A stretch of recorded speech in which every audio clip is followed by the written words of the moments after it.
शिव पुराण श्री रुद्र संहिता पंचम खंड अध्याय 54वां।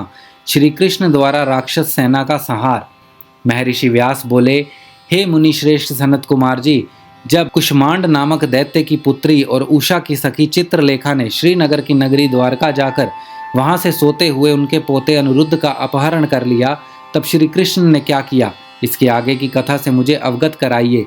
महर्षि व्यास के इस विनम्र आग्रह को सुनकर ब्रह्मापुत्र सनत कुमार जी बोले, हे व्यास जी, जब चित्रलेखा रात्रि के समय सोते हुए कुमार अनिरुद्ध को उठाकर ले गई और वहां सुबह द्वारका में जब अनिरुद्ध अपने कक्ष में ना दिखाई दिए तो उनकी तलाश आरंभ की गई, परंतु वे जब द्वारका में थे ही नहीं तो मिलते कहाँ से। जब अनिरुद्ध की माता आदि अन्य स्त्रियों को यह पता चला कि कुमार अनिरुद्ध अपने महल से गायब हैं तो वहां रोना पीटना मच गया। सब स्त्रियां रो रो कर श्री कृष्ण से अनिरुद्ध को ढूंढ ले आने की प्रार्थना कर रही थी। श्री कृष्ण भी बड़े परेशान थे कि आखिर अनिरुद्ध महल से गायब कहाँ हो गया। तभी वहां भगवान श्री कृष्ण के राजमहल में देव ऋषि नारद का आगमन हुआ। नारद ने भगवान श्री कृष्ण को चिंतित देखा तो अपनी आदत के अनुसार सारी बातें उन्हें बता दी। सब कुछ जानकर भगवान श्री कृष्ण ने अपनी अक्षौणी सेना के साथ दैत्यराज बाणासुर की राजधानी शोणितपुर पर चढ़ाई कर दी।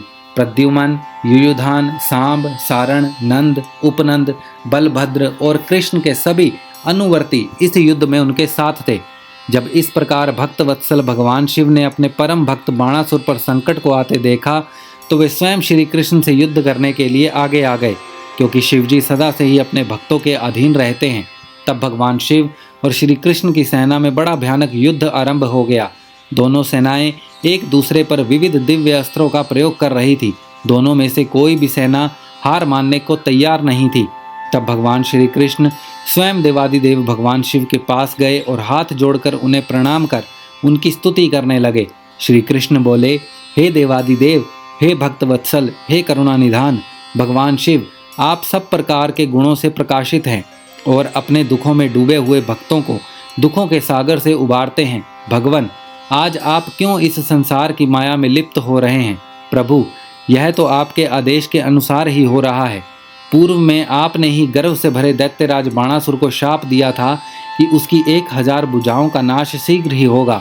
इस समय मैं तो आपके उसी शाप को फलीभूत करने के लिए ही आया हूँ, इसीलिए आप अपनी आज्ञा प्रदान करें और आप शाप को पूरा होने दें। श्री कृष्ण के इस प्रकार के वचन सुनकर देवादिदेव भगवान शिव बोले, तात, आप सही कह रहे हैं, परंतु आप तो जानते ही हैं कि मैं सदा ही अपने भक्तों के वश में रहता हूँ। इसीलिए अपने भक्त बाणासुर की रक्षा करने के लिए मैं आपसे युद्ध करने को उद्यत हुआ हूँ।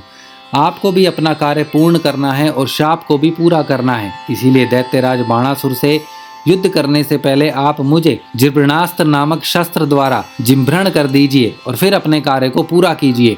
भगवान शिव की आज्ञा का पालन करते हुए श्री कृष्ण ने तुरंत जिब्रणास्त्र नामक अस्त्र छोड़ा, जिसके फलस्वरूप भगवान शिव जिम्बत हो गए और मोहित होकर युद्ध को भूल गए। तब भगवान श्री कृष्ण खड्ग, गदा और अस्त्रों से दैत्यराज बाणासुर की विशाल सेना का संहार करने लगे। श्री रुद्र संहिता पंचम खंड अध्याय 54वां समाप्त।